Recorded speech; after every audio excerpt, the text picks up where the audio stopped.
Hello everyone, welcome back to my channel. तो मैं लेकर के आई हूँ आप लोगों के लिए, जी हाँ, अपने चैनल पे जिंदगी अंबिका के साथ पर जी हाँ, चटपट और आसान माई की पूजा करते वक्त हमें किन किन बातों का ध्यान रखना है, उसी पर आधारित है ये वीडियो।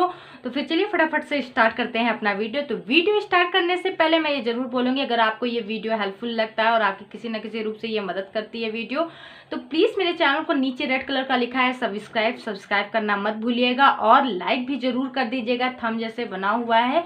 और ये वीडियो शेयर भी कीजिएगा ज़्यादा से ज़्यादा, ताकि लोगों में ज़्यादा से ज़्यादा जानकारी पहुंच पाए। तो फिर चलिए अपना स्टार्ट करते हैं ये वीडियो। जब भी हम पूजा करते हैं या घर में पूजा रखते भी हैं, तब हम साफ सफाई का सबसे ज़्यादा ध्यान देते हैं। लेकिन इस पूजा में आपको आसान और चटपट माई पूजा में पूरा घर साफ करने की जरूरत नहीं है। आप जहाँ पे पूजा कर रहे हैं, जिस जगह पूजा कर रहे हैं, वो स्थान साफ सुथरा होना चाहिए। अगर कच्चा घर है तो आप गोबर से लीप सकते हैं जिस जगह पूजा कर रहे हैं। अगर पक्का घर है तो आप पोछा लगा सकते हैं या वो स्थान धुल सकते हैं। इस बात का हमें ध्यान रखना है कि जहाँ आपको पूजा करनी है वहाँ वो स्थान आपका साफ सुथरा होना चाहिए। दूसरी बात पे आ जाते हैं, अगर आसान माई की आप पूजा करा रहे हैं तो उसमें 2 चादर की जरूरत पड़ती है।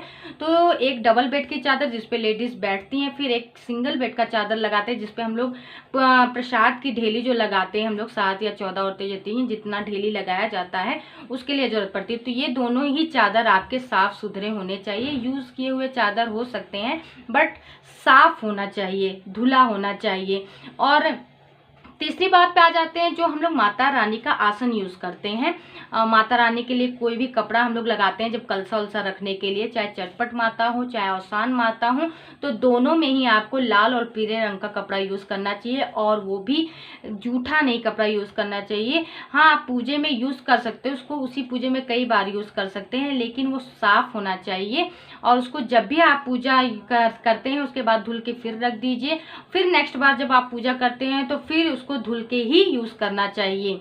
तो दोनों में ही रंग आपका पीला और लाल ही शुभ माना जाता है, तो दोनों में पीला या लाल ही आसन आप चुना करिए। तीसरी बात पे आ जाते हैं, जब भी पूजा करती हैं महिलाएं तो उनको जो वस्त्र पहनती हैं, साड़ी या सूट कुछ भी पहन रही हूँ, वो साफ सुथरा होना चाहिए, नया नहीं होना चाहिए, बस धुला होना चाहिए। धुला हुआ उन्हें पहने रहना चाहिए। जैसे कि आप पूजा कर रहे हैं तो वो पहना हुआ वस्त्र आप नहीं पहन सकते, कपड़े नहीं पहन सकते, आपको धुला हुआ ही कपड़ा पहनना है। इसमें जरूरी नहीं है कि आप नई साड़ी या नए मतलब सूट पहने, आप इसमें पहना हुआ पहन सकते हैं बट धुला होना चाहिए। इस बात का ध्यान देना है। इन दोनों ही पूजाओं में, आसान और चटपट में, निर्जल रहना पड़ता है। चटपट में अगर आपकी दवा या मेडिसिन चल रही है तो उसमें आप ले सकते हैं दवा वगैरह, लेकिन आसान माई में ये नियम है, शुरू से चला आ रहा है कि निर्जल ही रह करके इसकी पूजा की जाती है। जब तक पूजा खत्म नहीं हो जाती तब तक जल ग्रहण नहीं किया जाता है। तो सबसे इम्पोर्टेंट बात है दोनों में कि आपको निर्जल रह के पूजा करनी है। अब आ जाते हैं सबसे ज़्यादा इम्पोर्टेंट कि गर्भवती जो स्त्रियां होती है, मेरे पे कमेंट भी आया था।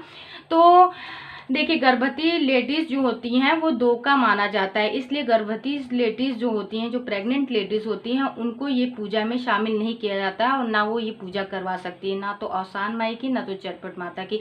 या तो वो जब बच्चा आ जाए तब उसके बाद कराएं या उससे पहले, लेकिन गर्भवती लेडीज को पूजा में शामिल भी नहीं किया जाता और वो पूजा नहीं करा सकती। जब उनका बेबी हो जाए तो उसके बाद वो ये पूजा कर सकती हैं, उसके बाद वो शामिल हो सकती हैं, क्योंकि 2 संख्या जोड़ी जाती है इस रीजन के वजह से।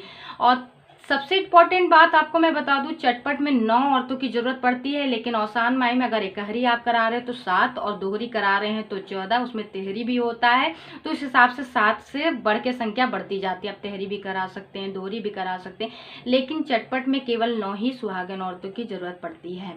अब हाँ, सबसे इम्पोर्टेंट बात और आ जाती है, मेरे पे कमेंट आया भी था कि लोग पूछते हैं कि ये पूजा करने क्या कभी मन्नत मांगते हैं तब करानी चाहिए या मन्नत पूरी हो जाए तब करानी चाहिए। तो मैं आपको एक चीज़ बता दूं, अपनी अपनी श्रद्धा पे डिपेंड है। अगर आपको लगता है कि मुझे अभी करा लेना चाहिए, उसके बाद जब मन्नत पूरी हो जाएगी तब करा सकते हैं, तो दोनों आप कर सकते हैं, आपकी चॉइस। अगर आपकी मन्नत या मनोकामना पूर्ण हो जाती है तब आप कराइए पूजा, या आपका दिल कह रहा है कि नहीं एक बार ऐसी कर लेते पूजा, तो भी आप ये पूजा कर सकते हैं। अब आ जाते हैं, अगर हम ये पूजा कर रहे हो, सबसे इम्पोर्टेंट बात, तो हमें पूरब दिशा की तरफ खड़े होके ही ये पूजा करना है। चाहे अवसान का हो चाहे चटपट का हो, आप चटपट कर रहे हैं तो पूरब दिशा की तरफ खड़े होकर करना है, जो मेन है। और जो अवसान माई की पूजा करी वो भी पूरब ही दिशा की तरफ बैठ करके ये पूजा करनी है। तो अब आते हैं नेक्स्ट बात पे हम लोग कि जो पूजा में प्रसाद हम लोग चढ़ाते हैं, अवसान माई में आप प्रसाद चढ़ाते हैं लाई, चना, गुड़, जी हाँ, और बर्फी या पेड़ा आप कुछ भी ले लीजिए, लेकिन उसमें 1.25 किलो का लगना चाहिए। लाई अगर आप चढ़ा रहे हैं तो उसमें 1.25 लगना चाहिए, 1.25 किलो, 2.25 किलो, जिस हिसाब से औरतें होती है उस हिसाब से प्रसाद की मात्रा बढ़ जाती है उसमें। जैसे आप एक हरी कर रहे हैं तो 1.25 किलो बहुत होता है, और अदरवाइज आप दोहरी कर रहे हैं, तेरी कर रहे हैं तो 3.25 किलो, 4.25 किलो ऐसी लगती है लैया। तो 1.25 जरूर लगाना है। और सेम यही चटपट में भी है, उसमें प्रसाद की मात्रा बढ़ती नहीं, केवल 1.25 किलो बर्फी ही आपको उसमें लेना रहता है। तो ये चीज़ आप ध्यान दीजिएगा। और दोनों में ही पान चढ़ाया जाता है। और सबसे इम्पोर्टेंट बात ध्यान देने की बात है कि सुहाग का सामान दोनों में चढ़ेगा। अगर आपके पास आप नहीं अफोर्ड कर पा रहे हैं ज़्यादा सुहाग के सामान है, अपनी इच्छा अनुसार होता है, कई लोग सुहाग में 5-6 सामान ले लेते हैं, जैसे सिंदूर, बिंदी, चूड़ी हो गया, नेल पॉलिश हो गया, काफ़ी चीज़ें सुहाग के सामान में आती है। लेकिन अगर आप अफोर्ड नहीं कर पा रहे तो ज़रूरी नहीं है कि आप 5-6 ही चीज़ें लें, आप केवल 2 चीज़ें भी यूज़ कर सकते हैं, केवल चूड़ी बिंदी भी रख सकते हैं सुहाग में। अगर वो भी नहीं अफोर्ड कर पा रहे, मतलब नहीं खरीद पा रहे हैं, या बहुत मिडल बोल सकते हैं लो फैमिली के हैं, नहीं अफोर्ड कर पा रहे, तो आप केवल बिंदी भी चढ़ा सकते हैं। लेकिन सुहाग का कोई ना कोई सामान चढ़ाना होना बहुत ज़्यादा ज़रूरी होता है। तो सुहाग का आप केवल बिंदी भी चढ़ा सकते हैं, नहीं बिंदी हो सकता तो चूड़ी भी चढ़ा सकते हैं, लेकिन एक सामान जरूर चढ़ाना होता है सुहाग का। ये चीज़ आपको ध्यान देना होगा कि पूजा में जो हम लोग विधि होती है, किसी भी पूजा करने को पूरा विधि विधान होता है, लेकिन सच्चे मन सच्चे श्रद्धा से अगर उस विधि विधान में कोई गलती या छूट जाता है तो माता रानी मतलब ये नहीं कि आप उस पर कुछ करेंगी या आपकी मनोकामना पूर्ण नहीं होगी, मेरा कहने का मतलब आप समझ रहे होंगे, लेकिन ऐसा कुछ नहीं। लेकिन अगर आपको उसकी विधि अच्छे से पता है तो मेरा मानना है कि आप पूरा विधि विधान से उस पूजे को करिए। बाकी थोड़ी बहुत तो झूल भूख हो जाती है। अब हम लोग आ जाते हैं नेक्स्ट टॉपिक पे कि जो उसमें हम लोग अगियार करते हैं, अवसान माई में भी अगियार होता है, चटपट माता भी अगियार होता है। अवसान माई में 2 तरह से अगियार होता है, पानी में भी अगियार किया जाता है और जलती हुई कंडी में भी अगियार होता है, और चटपट में भी अगियार होता है, केवल उसमें आग में ही अगियार होता है, कंडी में ही अगियार होता है।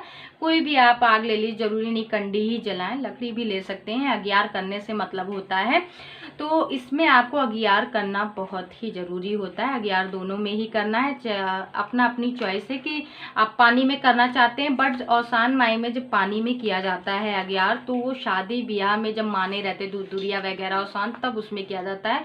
अदरवाइज आप ऐसे अगर कोई मनोकामना आपकी पूर्ण होती है तो अवसान माई का अगियार आपको कंडी जला करके या लकड़ी जला के उसमें कर सकते हैं। और इसी तरीके से चटपट में भी आपको अगियार करना पड़ता है। अवसान माई में गुड़ का अगियार होता है, और चटपट में आपको बर्फी जो पेड़ा प्रसाद रहता है उसी का एक पार्ट 9 जगह निकाल लिया जाता है, ताकि 9 औरतें जैसे जैसे आएंगी वो एक एक उठा करके घी में लपेट के अगियार देती हैं। तो इस तरीके से इसमें अगियार किया जाता है। अगियार का करने का एक अपना तरीका होता है, दोनों ही पूजे में अलग तरीके से। अगियार जो हमारा अवसान माई का होता है उसमें केवल जो लेडीज मानी रहती है वही अगियार करती है, और चटपट में 9 जो पूरी 9 सुहागिन औरतें होती हैं 9 अगियार करती हैं। तो इस चीज़ का ध्यान रखिएगा आप लोग। अब आ जाते हैं ये पूजा कब नहीं करानी चाहिए। तो ये बात ध्यान दीजिएगा कि जो पितृपक्ष होता है और खलमास जो होता है, ये चीज़ आप ध्यान दीजिएगा, खलमास और पितृपक्ष में ये पूजा नहीं करानी चाहिए। बाकी और दिन आप ये पूजा करा सकते हैं, लेकिन खलमास और पितृपक्ष और मलमास वगैरह होता है। मलमास हमारा स्टार्ट होता है 15 दिसंबर से स्टार्ट होता है और 14 जनवरी को ख़त्म होता है, और पितृपक्ष हमारा सितंबर में स्टार्ट होता है। तो इन 2 में आपको ये पूजा नहीं करानी होती है। तो आपके काफ़ी जवाब जो होंगे मन में उठते होंगे, मुझे लगता है उनके आंसर आपको मिल गए हैं, जवाब मिल गया है। तो इन बातों का आप ध्यान दीजिएगा। और सबसे इम्पॉर्टेंट मैं बात बताऊं, अगर आप कोई भी पूजा करते हैं ना, तो आप सच्ची मन और सच्ची श्रद्धा से उसमें लग जाइए, तो थोड़ी बहुत जो भूल चूक भी हो जाती है वो भी माता रानी माफ़ कर देती हैं। तो दोनों पूजा में जो जब पूजा स्टार्ट कर देते हैं तो जो बोलते बोलते बतियाते रहते हैं वो नहीं करना चाहिए। शांति से माता को याद करके उनकी पूरी पूजा विधि करिए, उसके बाद फिर बोलिए, बतियाइए। और जब भी किसी काम को करिए पूरे मन और लगन से करना चाहिए, चाहे वो पूजा हो चाहे कोई और काम भी हो। तो अगर आपको ये वीडियो अच्छा लगा हो तो कमेंट करके ज़रूर बताइएगा। तो चलिए फिर मिलते हैं नेक्स्ट वीडियो में। Bye bye everyone.